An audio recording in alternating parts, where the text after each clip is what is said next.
बिस्मिल्लाहिर्रहमानिर्रहीम। अस्सलाम वालेकुम नाज़रीन, आपका मेज़बान अली हुसैन स्काई न्यूज़ के साथ एक बार फिर से हाज़िर हूँ जी।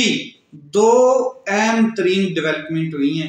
एक तो इमरान खान साहब से मुलाकात की है अली अमीन गंडापुर साहब ने, और उस वक्त मुलाकात की है जब हालात जो हैं वो पाकिस्तान तहरीक इंसाफ की फेवर में नहीं है, और 20 दिन की पाबंदी वजारत दाखिला की जानिब से लगाई गई। जो पंजाब की वजारत दाखिला है उसने 20 दिन की अडयाला जेल और 2 जेलें और हैं जिनके ऊपर पाबंदी लगाई है।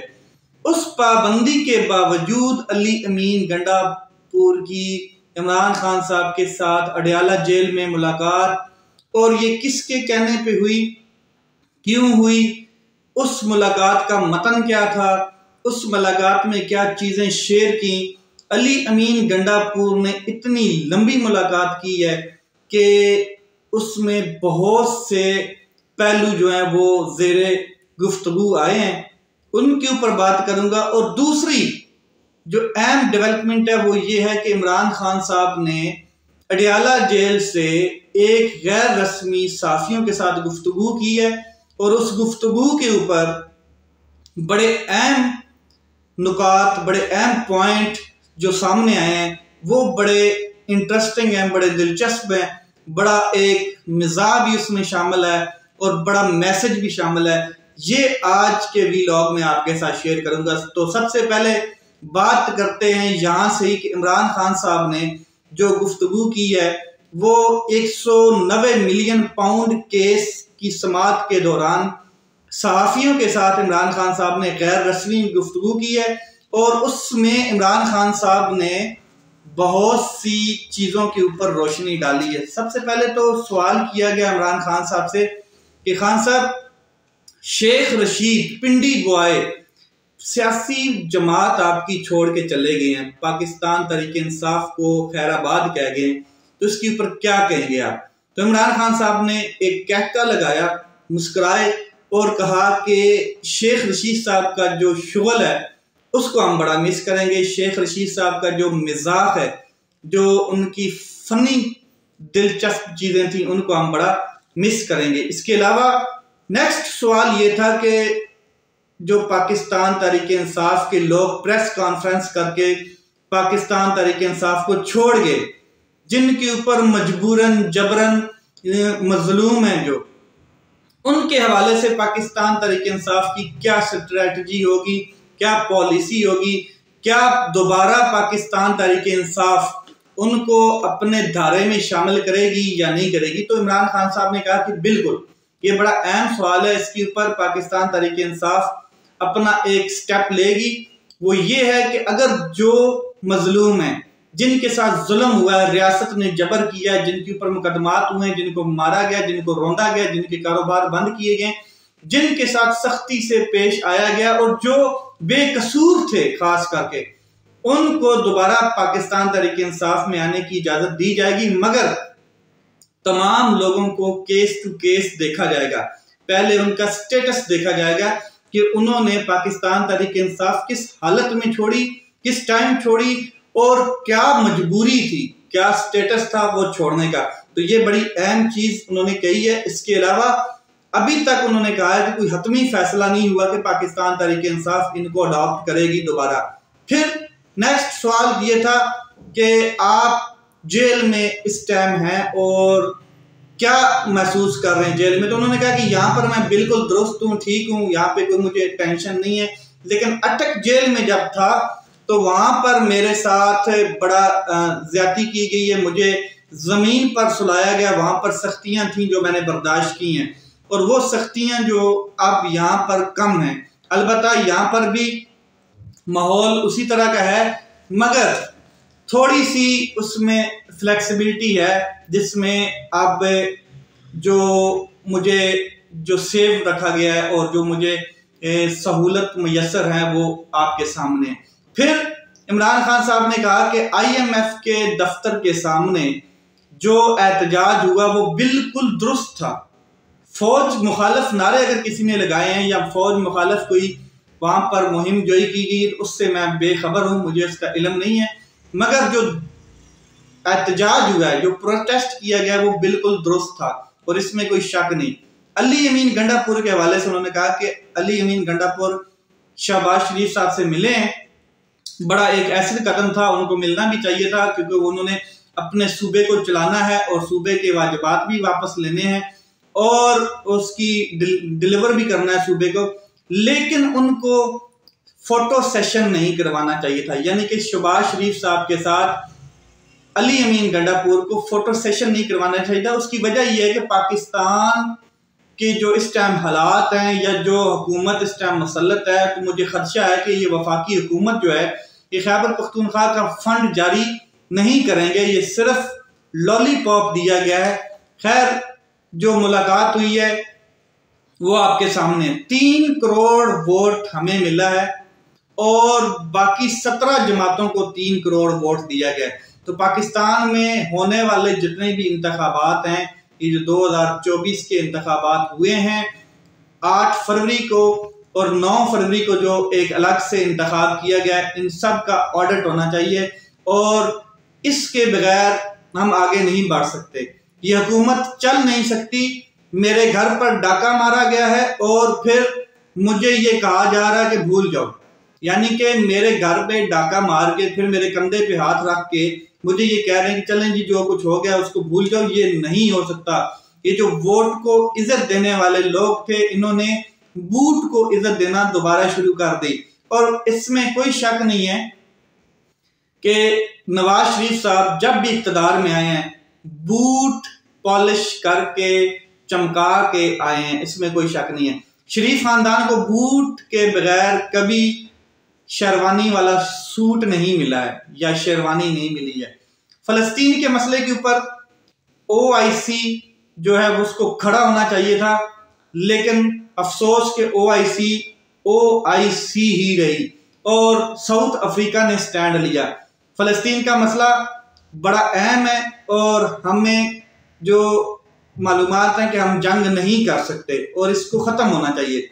चोरी हुई नहीं तो कैसे केस चल रहा है, ये 190 मिलियन पाउंड के हवाले से सवाल किया गया, तो उन्होंने कहा कि जब चोरी ही नहीं हुई तो केस कैसे चल रहा है। मुझे तो ये नहीं समझ आ रही कि जो पैसे जिनके हवाले से बात की जा रही थी, ये केस बनाया गया था, वो तो पैसे सुप्रीम कोर्ट ऑफ पाकिस्तान के खजाने में थे और सुप्रीम कोर्ट ऑफ पाकिस्तान ने सूबों को तकसीम कर दी, उसकी पहली किस्त भी दे दी।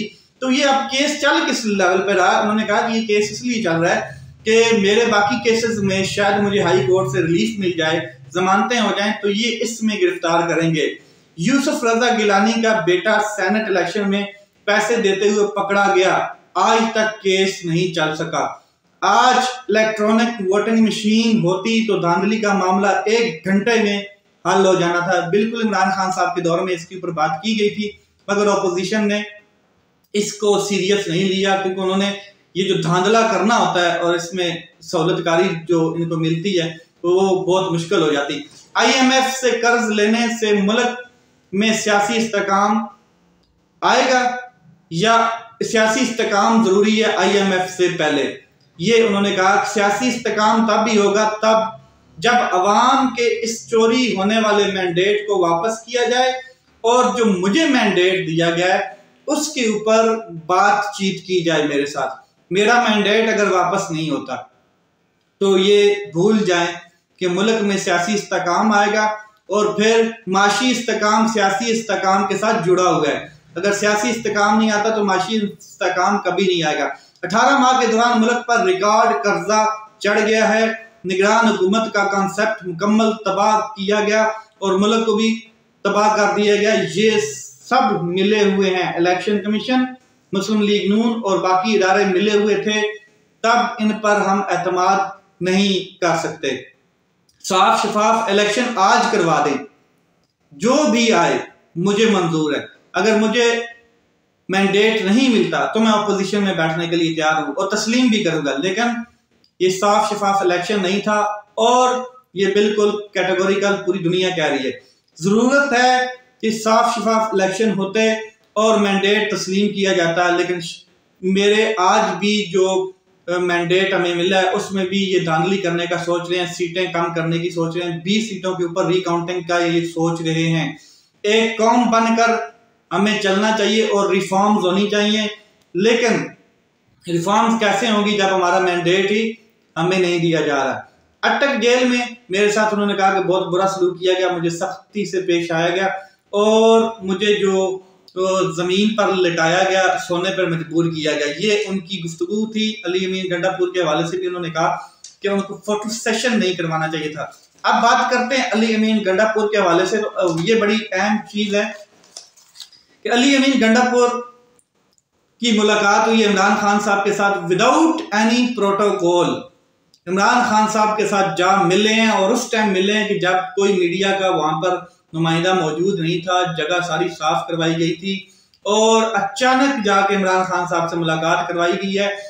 हालांकि मैं आपको बता देना चाहता हूं कि वजारत दाखिला पंजाब की जानिब से अली अमीन गंडापुर को रोक दिया गया था कि कोई मुलाकात नहीं होगी, लेकिन ये जो मुलाकात शहबाज शरीफ साहब के साथ हुई, इसमें अली अमीन गंडापुर साहब ने शहबाज शरीफ साहब से रिक्वेस्ट भी की थी कि मुझे इमरान खान साहब से मिलने दिया जाएगा ताकि मैं अपने सेनेट के हवाले से और बाकी चीजों के हवाले से इमरान खान साहब से बात करनी मेरी जरूरी है। और ये जो आप हमारे साथ बातें कर रहे हैं, जो हमारे साथ पॉलिसी मेकिंग करना चाहते हैं, इसके हवाले से भी तो मुझे इमरान खान साहब से बात करनी है।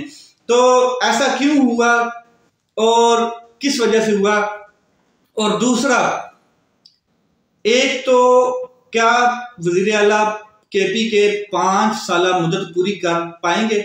ये बड़ा सवाल अहम खड़ा होगा, क्योंकि फैसल वाडा जो है माउथ पीस हैं किसी सहूलतकारी के, तो वो बार बार ये बात करते हुए नजर आ रहे हैं कि अली अमीन गंडापुर 5 साल पूरे नहीं कर पाएंगे। उसकी वजह ये है कि JUIF की जानिब से इलेक्शन कमीशन में एक दरखास्त जमा कराई गई है जो समाअत के लिए मुकर्रर हो गई है अली अमीन गंडापुर के खिलाफ, और अली अमीन गंडापुर को 27 मार्च को तलब कर लिया गया है।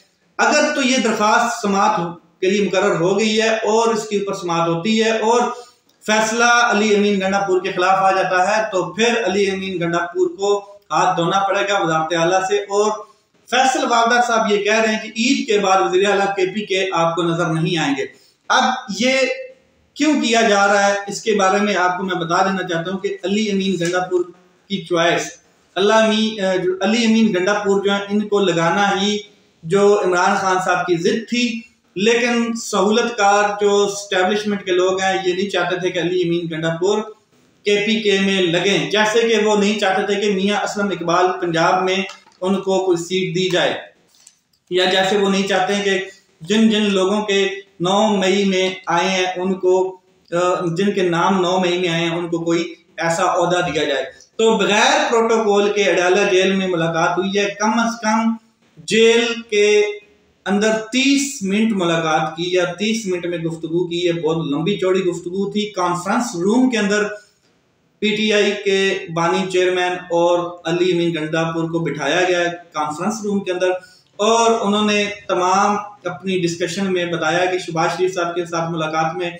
मैंने सूबे की बात की, वाजिबात की बात की, अपने बेगुनाह वर्कर्स की बात की, और साफ शफाफ जो इंक्वायरीज हैं उनके हवाले से बात की, और JIT के हवाले से बात की, और सूबों के दरमियान जो वफाक का ताल्लुक है उसके ऊपर बात की। फिर आपसे भी मिलना था, तो इसलिए मैंने उनको कहा कि मेरे ऊपर पाबंदी ना लगाई जाए, मुझे मिलना दिया जाए।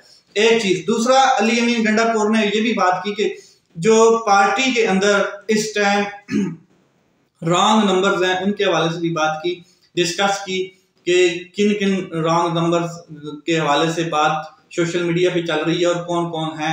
फिर सुन्नी इत्तेहाद कौंसिल के हवाले से बात की, उन्होंने सेनेट के हवाले से बात की, और सेनेट के हवाले से जो मखसूस नशिस्तें और बाकी नशिस्तें उनके हवाले से भी बात की गई।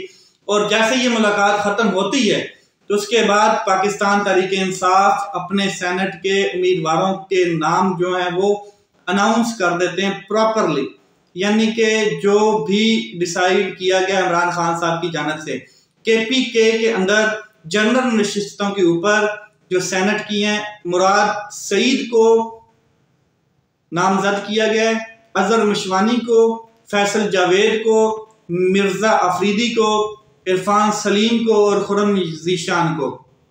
टेक्नोक्रेट सीट के ऊपर आजम सवाती और अरशाद हुसैन साहब को। खवातीन की सीट के ऊपर आयशा बानो और रुबीना नाज को।